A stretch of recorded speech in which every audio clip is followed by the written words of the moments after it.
నిజంగా గత ప్రభుత్వానికి 9.5 ఏళ్లు పనిచేసిన ప్రభుత్వానికి ఫోన్లు ట్యాపింగ్ చేయడం తప్పితే వేరే ఏ పని లేదా, ఏ పని చేయలేదా? అంటే ఇప్పుడు ఈ జరుగుతున్న ప్రచారం, ఆ మీడియాలో వస్తున్న వార్తలు ఇవన్నీ రోజు చూస్తా ఉంటే అదే ఆలోచన కలుగుతా ఉన్నది, అదే అభిప్రాయం కలుగుతా ఉన్నది. అంటే గత ప్రభుత్వం వేరే ఏం పని చేయలేదు, కంప్లీట్ గా 24/7 కొన్ని వేల మంది ఫోన్లు ట్యాప్ చేసి వాళ్ళు ఏం మాట్లాడుకుంటున్నారో ఇంటా ఉన్నది అంతే, వేరే పని ఏం చేయలేదని చెప్పి వీటిని బట్టి చూస్తే వాళ్ళు చెప్పే వార్తలు, వాళ్ళు చెప్పే విధానం బట్టి చూస్తే అర్థమవుతా ఉన్నారు. తమ నిజంగానే గత 10 ఏళ్లలో రాష్ట్రంలో ఏం జరగలేదా? 2014 ముందు ఎట్లా ఉండే తెలంగాణ ప్రాంతం, 2014 తర్వాత ఎట్లా ఉంది? అప్పటికిప్పటికి ఏం మారలేదా తెలంగాణలో? ఈ 9.5 ఏళ్లలో గత ప్రభుత్వం కంప్లీట్ గా ఫోన్లు ట్యాపింగ్ చేసుకుంటూనే ఉందా? వేరే ఏం కూడా డెవలప్మెంట్ కావచ్చు, ఇరిగేషన్ కావచ్చు, కరెంటు విషయంలో కావచ్చు, పెట్టుబడుల విషయంలో కావచ్చు, ఉద్యోగాల కల్పన విషయంలో కావచ్చు, అంటే ఏది కూడా జరగలేదు.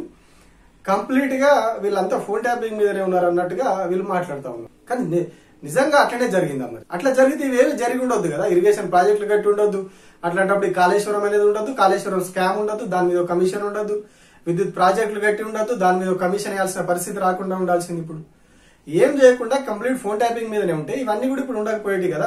సరే, ఇవన్నీ ఎందుకు వచ్చినాయి ఇప్పుడు మళ్ళీ? నిజంగా గత ప్రభుత్వం ఫోన్లు ట్యాపింగ్ చేసి ఏదైనా తప్పు చేసి దాన్ని తప్పుడు కార్యక్రమాలకు వాడి ఉంటే నిజంగానే వాళ్ళ మీద చర్యలు తీసుకోవాలి. కానీ అట్లా కాకుండా కంప్లీట్ గా ఎక్కడికెక్కడికో తీసుకెళ్లిపోతా ఉన్నారు. దాన్ని ఫోన్ ట్యాపింగ్ అనే ఇష్యూ ఎప్పుడైతే ప్రభాకర్ రావు రాష్ట్రానికి వచ్చేయండో, అమెరికా నుంచి హైదరాబాద్ లో దిగిన మరుక్షణం నుంచి ఈ కథ అంతా మొదలైంది.